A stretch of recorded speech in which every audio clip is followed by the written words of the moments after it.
बादशाह और कौमी बहरान से कैसे निमटती हैं।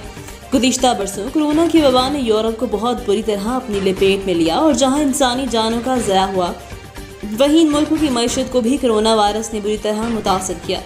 रही सही कसर यूरोप और यूक्रेन की जंग के नतीजे में निकल गई और जर्मनी जैसा मजबूत तरीन मुल्क भी मुआशी तौर पर अदम इस्तेहकाम का शिकार हो गया। अशियाए खुर्दनोश की कीमतें बढ़ गईं, इसके बावजूद यहाँ की खरीदारी की कुव्वत इतनी है कि लोगों को ज़्यादा असर नहीं पड़ा। सबसे बढ़कर रूस यूक्रेन की जंग की वजह से तेल की रसद में बहुत खलल पड़ा और इसकी कीमतें तो दूसरी चीज़ों की निस्बत बहुत ज़्यादा बढ़ गईं।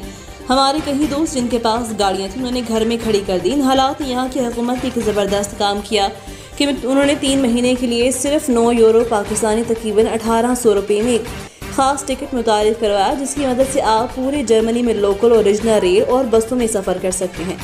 सड़कों पर मौजूद गाड़ियों की तादाद की कमी की वजह से कार्बन के अखराज में वाज़ह कमी आएगी। कदमों की रहनुमाई के लिए करने वाले आपको एक दयानतदार लीडर, विजन और किरदार से मुज़य्यन और तरबियत याफ्ता टीम और सबसे बढ़कर क़ुव्वत इरादे और खुलूस चाहिए होता है, वरना अच्छी तकरीरें करके भरा खुसला कर इक़्तिदार हासिल करने, मुक़दरा के पाँव में पड़कर हुकूमत बना लेने या हमदर्दी की बुनियाद पर वोट हासिल करने के साहिब को इक़्तिदार से आप वक्ती तौर पर हुक्मरान तो बन जाते हैं, लेकिन आपका मुल्क और कौम वही के वही रहते हैं।